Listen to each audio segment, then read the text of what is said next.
아멘. 이 시간 시편 41편 1절 13절 말씀을 본문으로 해서 국리를 여기는 자라는 제목으로 하나님의 말씀을 전하겠습니다. 1절에 가난한 자를 보살피는 자에게 복이 있으며 라는 말이 있습니다. 이 보살핀다라는 것은 행동뿐만 아니라 생각 가지고 살펴본다라는 뜻인데요. 이제 선거철만 되면 국회의원, 도의원, 시의원, 도지사, 시장, 장마사 등등 할 것 없이 많은 사람들이 정치적인 행보를 보이면서 시장에 가서 생전 먹지도 않는 국밥을 먹는 식용을 하고 사진을 찍는다거나 보육원이라든지 이제 경로당 같은 데를 쫓아다니면서 그곳에서 선물을 주고 같이 사진을 찍는다든지 그런 식으로 일회성적인 아니면 내가 너보다 잘 사니까 내가 자비를 베풀어 줄게 하는 식으로 그렇게 베푸는 것이 아니라 그 사람의 환난을 당하고 어려운 형편에 있는 사람의 이웃이 되어주고 친구가 되어준다라는 말입니다. 가난한 자를 보살피는 자에게 복이 있으며 재앙의 날에 여호와께서 그를 건지시리로다 라는 말인데요. 이 말은 네가 선을 행하면 복을 받는다 이 말이 아닙니다. 그렇다면 이 말은 무슨 뜻일까요? 가난한 자를 보살피는 자에게 복이 있으며 여호와께서 그를 건지시리로다. 이와 비슷한 말씀이 있죠. 국리를 여기는 자는 복이 있나니 저가 국리를 여김을 받을 것이며 라는 말씀이 있습니다. 이 말은 네가 행한 대로 내가 너에게 복을 주겠다 이 말씀이 아닙니다. 하나님은 어떤 분이십니까? 우리가 의인이 된 이후에 아유 너 착하다 너 좀 쓸만하다 하면서 너 내 자녀로 삼아줄게 라고 말씀하셨나요? 아니요. 우리가 주님과 대적하고 주님과 원수가 되었을 때에 우리가 아직 죄인 되었을 때 우리에게 찾아오셨고 우리를 용서하시고 품어주시고 네가 죄인이지만 너는 나를 원수로 여기지만 나는 너를 품고 나는 너의 아버지가 너의 하나님이 되어줄게 라고 말씀하시며 찾아오셨습니다.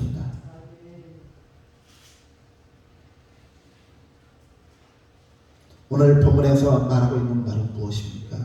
가난한 자를 보살핀다라는 것은 그 영혼을 사랑하고 아낄 뿐만 아니라 그 영혼을 사랑하는 그 밑바탕에는 하나님을 사랑하고 하나님의 말씀을 전적으로 신뢰하기 때문에 그렇게 행한다라는 뜻입니다. 그러한 자를 하나님께서 건지시고 하나님을 그토록 믿고 신뢰하며 하나님의 말씀대로 살아가는 자를 하나님께서 어떻게 외면하실 수 있겠습니까? 성경에 보니까 너는 빵을 매일같이 물가에서 그 시냇가에서 그 빵을 흘려보내라고 합니다. 그리하면 하나님께서 갚아주신다고 합니다. 보응해 주신다고 합니다. 그건 뭐예요? 내가 누구를 도와주는지 모르지만 그냥 흘려보내라는 거예요. 도와주는 거예요. 그러면 하나님께서 그것을 갚아주신다고 합니다. 오늘 본문에 나와 있는 가난한 자를 보살피는 자는 어떠한 자입니까? 국률을 여기는 자입니다. 국률이란 무슨 뜻입니까? 불쌍히 여길 중에 불쌍한 휼이라는 뜻입니다. 즉 불쌍히 여긴다라는 뜻입니다. 또한 이 발음도 어렵네요. 휼이 아니라 휼. 이 휼이라는 뜻에는 어떤 뜻이냐? 구휼할 흉이 있는데 구휼이란 뭐예요? 옛날에 어떤 어려움을 겪은 지역이나 백성들에게 왕이 하하하는 그 쌀을 구휼이라고 했어요. 어려운 자를 도와준다는 뜻이에요. 구원해 준다는 뜻이에요. 즉 불쌍히 여길 뿐만 아니라 불쌍히 여기는 마음뿐만 아니라 행동으로도 그 어려운 자를 도와주고 물질적으로 도와줄 뿐만 아니라 그 마음 가지고 보살피며 쓰다듬어 준다라는 뜻입니다. 그렇게 하나님의 말씀을 사랑하며 하나님의 말씀대로 하나님을 사랑하고 이웃을 사랑하며 살아가던 그가 어느 날 병에 걸렸습니다.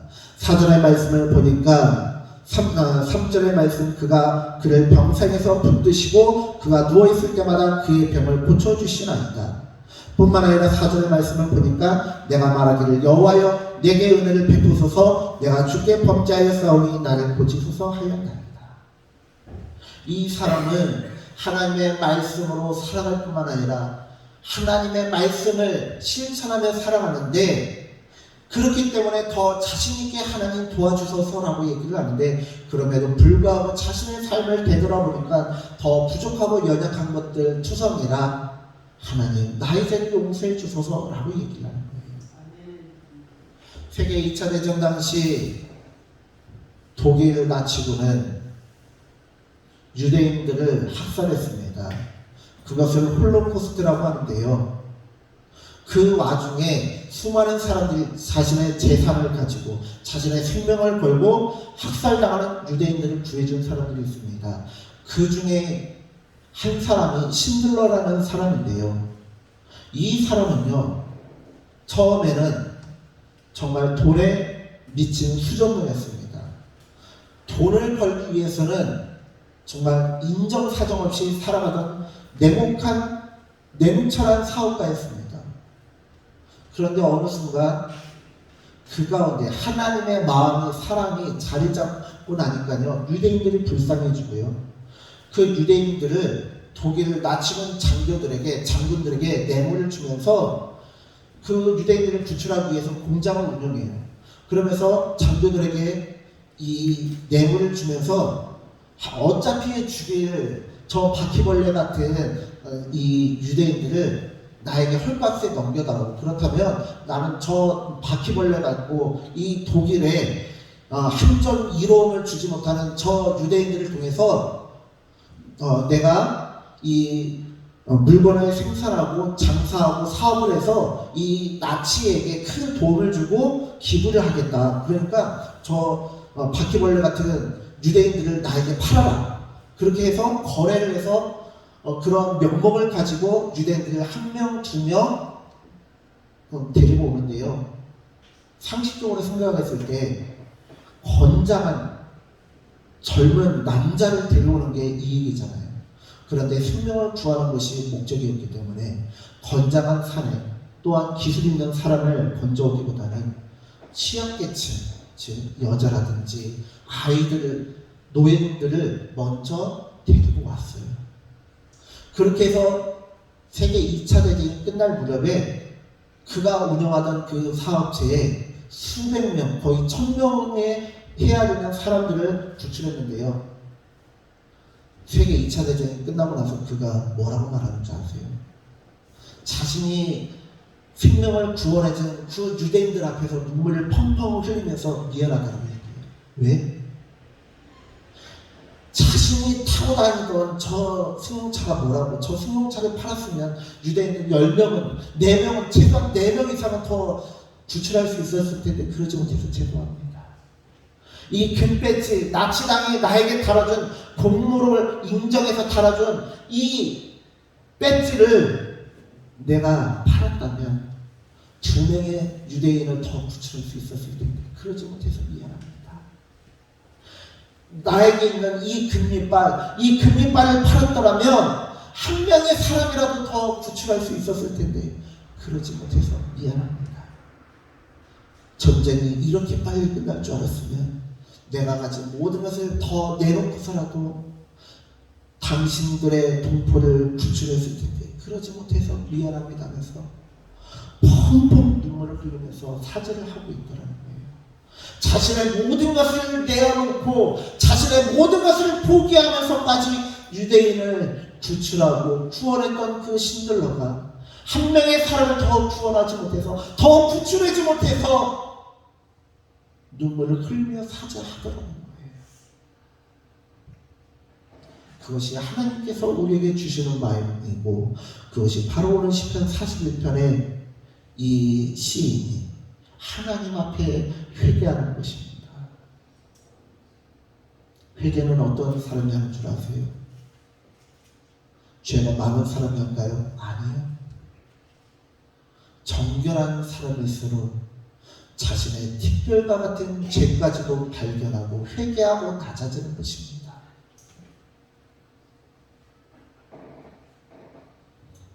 유대인들의 제2의 경전이나 마찬가지 탈무드에 보면 이런 예화가 있습니다. 두 명의 소년이 굴뚝 청소를 하고 나왔는데 한 아이는 얼굴이 새카맣게 검댕이 지진이 되어 있고 한 아이는 희한하게 굴뚝 청소를 하고 나왔음에도 불구하고 얼굴이 깨끗하더라는 거예요. 그런데 그럼 이 두 아이 중에 누가 얼굴을 씻겠느냐라고 질문합니다. 그때의 탈무드는 그 책에서는 뭐라고 얘기하냐면 얼굴에 아무것도 묻지 아니한 그 소년이 얼굴을 씻으러 갈 것이다라고 얘기합니다. 왜냐하면 상대방의 얼굴에 묻어있는 그 검댕이를 보면서 나도 저렇게 새카맣겠구나 하면서 씻으러 가고, 반면 얼굴에 잔뜩 검댕이가 묻어있는 아이는 반대편에 묻어있지 않은 아이를 보면서 저 아이가 새카맣지 않으니까 나도 새카맣지 않겠구나 하면서 씻지 않는다는 거예요. 물론 그 이외에 여러 가지 이야기들이 또 있습니다만 이 탈무드에서 얘기하는 바가 무엇이에요? 항상 나를 돌아보고 타인을 통해서 타산지성 삼는 사람은요 자신을 돌아보고 점검한다라는 이야기예요. 오늘 시인은 그렇기 때문에 하나님께서 하나님 앞에 정직하게 살아갔음에도 불구하고 자신에게 병이 오므로 말미암아 하나님 앞에 더 정결한 삶을 살아가려고 노력을 합니다. 그런데요, 정말 기가 막힌 일이 벌어집니다.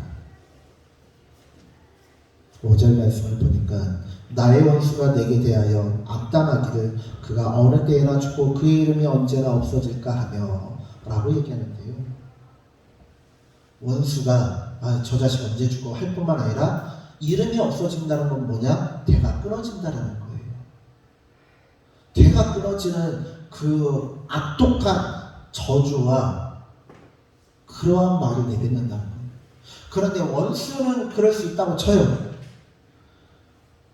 그런데 6절 보니까요, 나를 보러 와서는 거짓을 말하고 그의 중심에 악을 쌓았다가 나가서는 이를 널리 선포하며, 앞에서는 아이고 어떡해 괜찮아 빨리 치유돼야지 라고 얘기하는데 뒤돌아서는, 그리고 그 심중에는 아이고 꼬숩다 라고 얘기하고 나가서는 아이고 잘난 체하고 그냥 그 거룩한 채 착한 채 이선 떨다니 저 하나님께서 그 중심의 악함을 보고 심판하셔서 하면서 욕하고 다닌다는 거예요.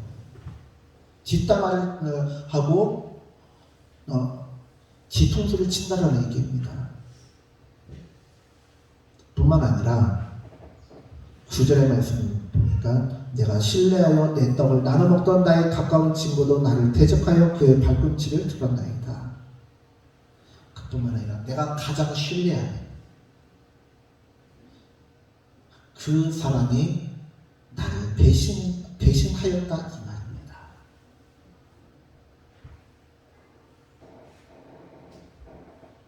세상 사람 그렇습니다.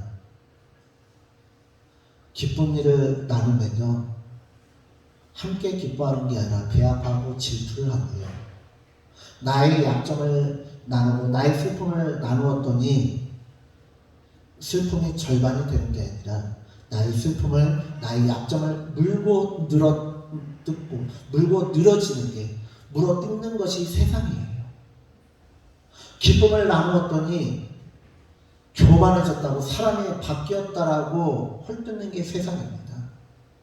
그런데요, 하나님의 자녀들은요, 그럼에도 불구하고 하나님의 사랑을 실천하며 나누는 자들입니다. 히브리서 13장 1절에서 2절의 말씀을 보면 이런 말씀이 있습니다. 형제의 사랑하기를 계속하고 손님 대접하기를 잊지 말라. 이로써 부지 중에 천사들을 대접한 이들이 있느니라. 부지 중에 천사들을 대접한 이가 누구입니까? 바로 아브라함입니다. 아브라함은 자신이 할 수 있는 대로 힘써 고아와 가부를 돌보고 나그네를 섬겼던 자였습니다.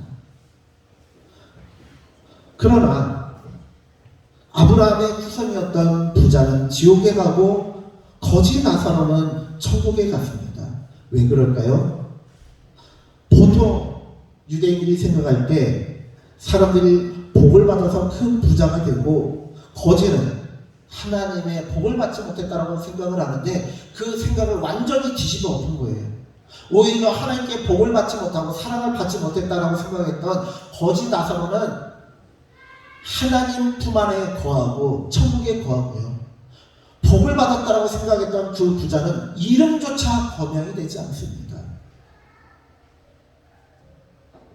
왜 그렇습니까? 나사로는 비록 아무것도 가지지 못한 거지였지만 하나님을 믿고 하나님의 말씀대로 살아가는 자였고 부자는 하나님을 믿지 않았습니다. 왜요? 하나님을 믿는다라는 것은 하나님의 말씀대로 살아간다는 것이거든요. 예수님께서 성경을 무엇이라고 말씀하셨습니까? 하나님을 사랑하고 이웃을 사랑하는 것이다라고 말씀하셨습니다. 이웃을 사랑한다는 건 뭐예요? 고아와 가부를 돌보고 나그네를 섬긴다라는 뜻입니다. 마태복음 25장 31절로 46절에서 예수님은 이렇게 말씀하셨습니다. 여러분들의 성경을 한번 찾아봐 주시면 감사하겠습니다. 마태복음 25장 31절로 46절 말씀입니다. 제가 일부러 성경을 안 찾았어요. 맞습니다.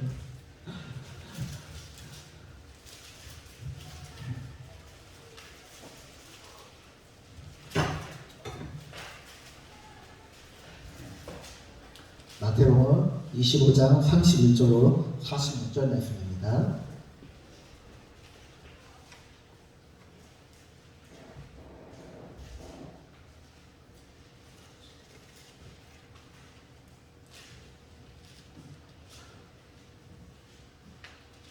마태복음 25장 31절로 46절 말씀. 말씀이 좀 길지만 우리 교도하도록 하겠습니다. 인자가 자기 영광으로 모든 천사와 함께 올 때에 자기의 영광의 보좌에 앉으리니 모든 민족을 그 앞에 모으고 각각 분하를 목자가 양과 염소를 분하는 것 같이 하며 양은 그 오른편에 염소는 왼편에 두리라. 그때 이름이 그 오른편에 있는 자들에게 이르시되 내 아버지께 가베고 나와 창세로부터 의를 위하여 예비된 나라를 상속하라. 내가 줄일 때에 너희가 먹을 것을 주었고 목마를 때에 마시게 하였고 나그네 되었을 때에 영접하였고 헐벗었을 때에 옷을 입었고 병들었을 때에 돌봤고 고에 갇혔을 때에 와서 보았노라. 이에 의인들이 대답하여 이르되 주여 우리가 어느 때에 주께서 줄이신 것을 보고 음식을 대접하였으며 목마르신 것을 보고 마시게 하였나이까. 어느 때에 아론의 여신 것을 보고 영접하였으며 헐벗으신 것을 보고 옷을 입혔나이까. 어느 때에 병 드신 것이나 옥에 갇히신 것을 보고 가서 배웠나이까 하리니 임금이 대답하여 가로시되 내가 진실로 너희에게 이르노니 너희가 너희의 형제 중에 지극히 작은 자 하나가 없이 곧 내게 한 것이니라 하시고 또 왼편에 있는 자들에게 이르시되 저주를 받은 자들아 나를 떠나 마귀와 그 사자들을 위하여 예비된 영원한 불에 들어가라.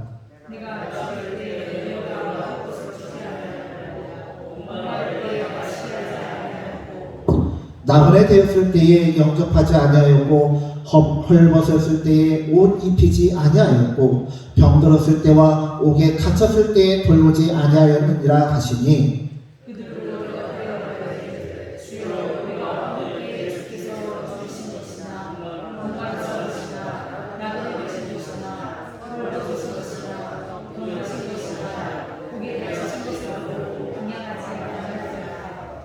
이에 임금이 대답하여 이르시되 내가 진실로 너희에게 이르노니 이 지극히 작은 자 하나에게 하지 아니한 것이 곧 내게 하지 아니한 것이니라 하시니라. 그들은 영벌에 의인들은 영생에 들어가리라 하시니라. 아멘. 하나님께서는 가난한 자에게 헐벗은 이에게 목마른 자에게 내 형제에게 지극히 작은 자 하나에게 한 것이 하나님께 한 것이고 하나님께서는 이것을 잊지 않으신다고 말씀하십니다. 또한 마태복음 18장 4절로 10절 말씀에서는 이러한 말씀을 하고 계십니다. 또 한번 찾아볼까요? 마태복음 18장 4절로 10절 말씀. 천국은 이 어린아이와 같지 않으면 들어가지 못한다고 말씀하시면서 하시는 말씀입니다. 마태복음 18장 4절로 10절 말씀. 다 찾으신 줄 알고 말씀을 교독하시겠습니다. 그러므로 누구든지 이 어린아이와 같이 자기를 낮추는 사람이 천국에서 큰 자니라.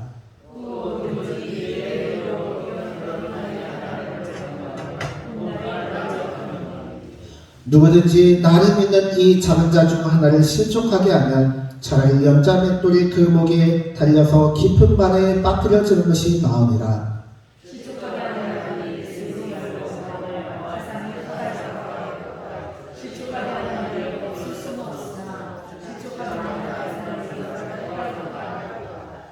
만일 내 손이나 내 발이 너를 범죄하게 하거든 찍어내버리라. 장애인이나 다리 저는 자로 영생에 들어가는 것이 두 손과 두 발을 가지고 영원한 불에 던져지는 것보다 나으니라.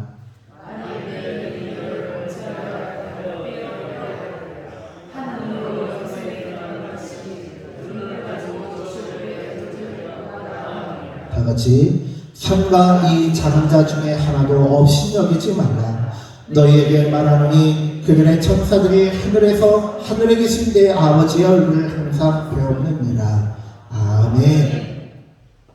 하나님께서는 하나님을 믿는 자는 하나님의 사랑을 실천하는 자다라고 말씀하십니다. 저에게도 두 자녀가 있습니다. 그러나 첫째가 둘째를 학대하고 괴롭히고 앵벌이나 시키면서 돈이나 뜯어가고 그런다라고 하면 제가 기뻐하겠습니까? 첫째가 둘째를 괴롭히고 학대하면서 돈 벌어오라고 하고 그 돈으로 제 생일 선물을 사주고 저에게 어버이날 선물이라면서 선물을 가져온다면 제가 그것을 기쁘게 받을 수 있겠냐는 말입니다. 오히려 아무 선물을 준비하지 못한다 할지라도 형제간에 우애하는 것을 제가 기뻐하지 않겠습니까? 하나님도 마찬가지다 이 말입니다. 미가서 6장 8절에는 이렇게 기록되어 있습니다. 사람아 주께서 선한 것이 무엇임을 내게 보이셨나니 여호와께서 내게 구하시는 것은 오직 정의를 행하며 인자를 사랑하며 겸손하게 내 하나님과 함께 행하는 것이 아니냐. 쉽게 말해서 하나님께서 원하시는 것은 긍휼이라는 것입니다. 직원에게 갑질하고 최저시급도 안 주면서 하나님께 많은 헌금을 한다고 기뻐하지 않으십니다. 그것은 하나님께서는 미가서 6장 6절로 7절에서 친히 이렇게 말씀하십니다. 내가 무엇을 가지고 여호와 앞에 나아가며 높으신 하나님께 경배할까? 내가 번제물로 1년 된 송아지를 가지고 그 앞에 나아갈까? 여호와께서 천천의 순양이나 만만의 강물 같은 기름을 기뻐하실까? 내 허물을 위하여 내 마다들을 내 영혼의 죄로 말미암아 내 몸의 열매를 드릴까? 하나님이 무엇이 아쉬워서 사람의 재물을 탐하시겠습니까? 하나님이 무엇이 아쉬워서 사람에게서 재물을 요구하시며 사람의 재물을 기뻐하시겠습니까? 하나님께서 기뻐하는 것은 무엇입니까?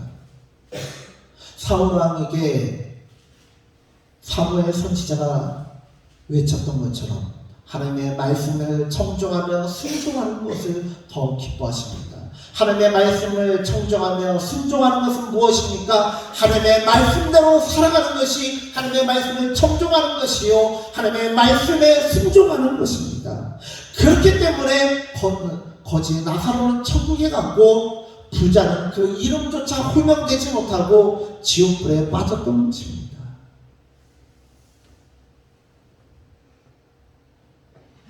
하나님께서는 우리에게 세상을 변화시키라 말씀하지 않으십니다. 그저 나 하나만 꽃 피우고 나 하나만 물들면 된다라고 말씀하십니다. 우리가 2주 전에 함께 들었던 노래가 있지 않습니까? 바로 나 하나 꽃 피어라는 노래입니다. 그리고 이 나 하나 꽃 피어라는 노래는 본래 시입니다. 시를 가지고 노래로 만든 것인데요. 다시 한번 제가 이 시를 읽어드리겠습니다. 나 하나 꽃 피어 풀밭이 달라지겠냐고 말하지 말아라. 내가 꽃피고 너도 꽃피면 결국 풀밭이 온통 꽃밭이 되는 것 아니겠느냐. 나 하나 물들어 산이 달라지겠느냐라고도 말하지 말아라. 내가 물들고 너도 물들면 결국 온 산이 활활 타오르는 것 아니겠느냐. 하나님께서는요, 우리에게 세상을 변화시키라고 말씀하지 않으십니다. 그저 나 하나 꽃 피우면 만족한다라고 말씀하시고 너 하나 물들면 만족한다라고 말씀하십니다. 세상을 변화시키는 것은 하나님의 영역입니다. 나의 영역, 나의 사명, 나의 의무는 무엇이냐? 나 하나 변화되는 것이고 내 옆사람 하나 물들 수 있게 기도하는 것입니다. 그 하나님께서 우리에게 말씀하십니다. 소자에게 행한 것이 나에게 행한 것이며 내가 결코 잊지 않겠다라고 갚아주시겠다라고 말씀하십니다. 그렇기 때문에 우리가 항상 하나님 앞에 신앙을 고백할 때 이렇게 고백하지 않습니까? 하나님, 우리가 우리에게 죄진 자를 용서하여 준 것 같이 우리의 죄를 용서하여 주시옵소서. 하나님과 거래하는 게 아니에요. 하나님, 내가 이 사람 용서했으니까 하나님도 저 용서해 주세요. 그게 아니고요. 하나님께서 먼저 나를 용서하시고 구원하시고 품어주신 그 사랑에 감동하고 하나님께서 내 이웃을 용서하고 품어주라고 사랑하라고 했기 때문에 제가 사랑합니다. 하나님의 말씀을 실천했습니다. 하나님의 말씀을 의지하여 살아간 저를 기억하시고 저 또한 다시 한번 용서하시고 긍휼을 베풀어 주시옵소서. 내가 내 이웃을 용서함같이 나를 용서해 주시고 내가 가난한 자를 긍휼히 여긴 것 같이 나를 긍휼히 여겨 주시옵소서가 바로 오늘 시편 41편의 시인이 기도하는 내용의 요체입니다.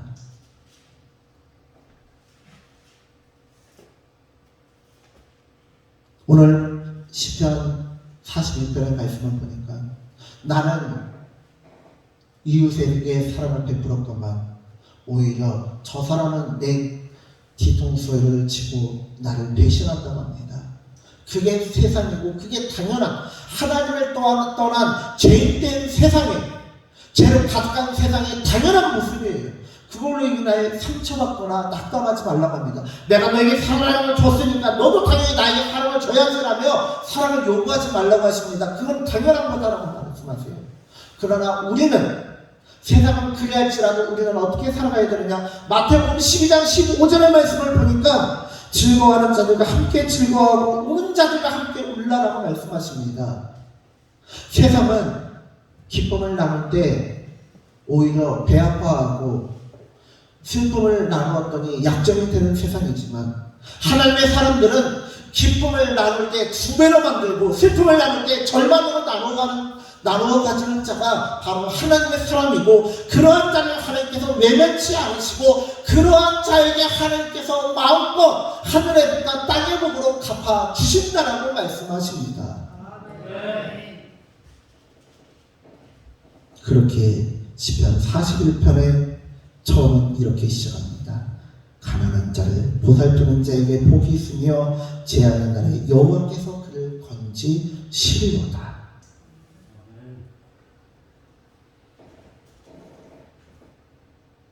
그렇게 그는 시편 41편을 이렇게 감사의 노래로 마무리할 수 있는 것입니다.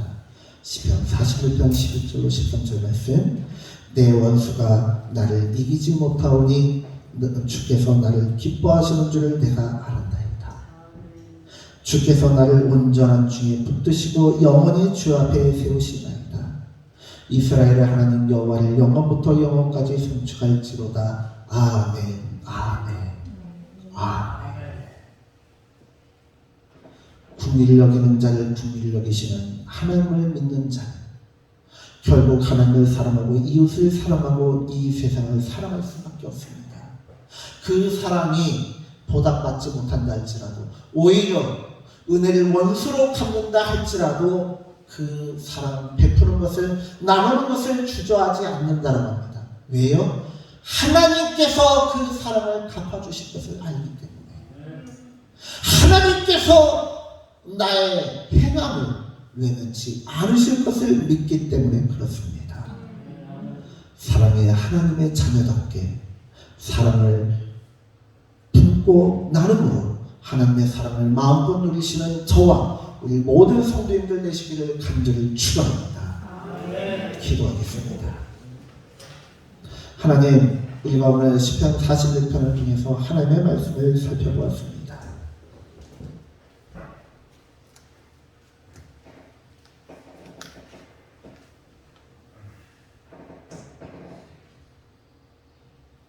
시편 41편에 이 시인 어떻게 하면 하나님의 말씀대로 살아갈까 몸부림을 치며 안간힘을 쓰던 자가 있습니다.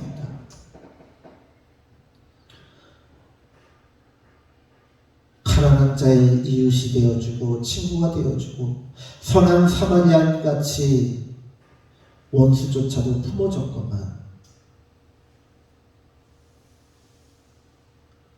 이 세상은 은혜를 원수로 갚고 오히려 믿었던 자마저 배신을 합니다. 그럼에도 불구하고 그는 그것에 연연하지 않고 끝까지 하나님의 말씀대로 살아가며 하나님의 사랑을 실천하며 하나님 앞에 나아갑니다. 그리고 그러한 시인을 하나님께서 구원하시고 보호하시며 인도하시고 챙겨주신다라고 말씀하십니다. 우리가 이 세상을 살아갈 때 왜 선을 행하는 것을 주저합니까? 우리의 선이 그대로 응답받지 못하고 배신당하고 이용당하고 이 세상의 호구가 될까봐 두렵기 때문 아닙니까? 그러나 하나님께서는 염려하지 말고 걱정하지 말아라, 내가 갚아주겠다라고 말씀하십니다. 이 세상에서는 보응을 받지 못한다 할지라도 내가 행한 선함이 거지 나사로와 같이 내가 모든 것을 다 잃고 탕진하게 되어지고 아무것도 없는 삶이 될지라도 결국에는 하나님 앞에 나아가는 거지 나사로와 같이 하나님께서 갚아주신다라고 하는데 그 말씀을 믿고 살아가는 우리 모두가 되게 하여 주시옵소서. 감사드리며 예수님의 이름으로 기도드렸습니다.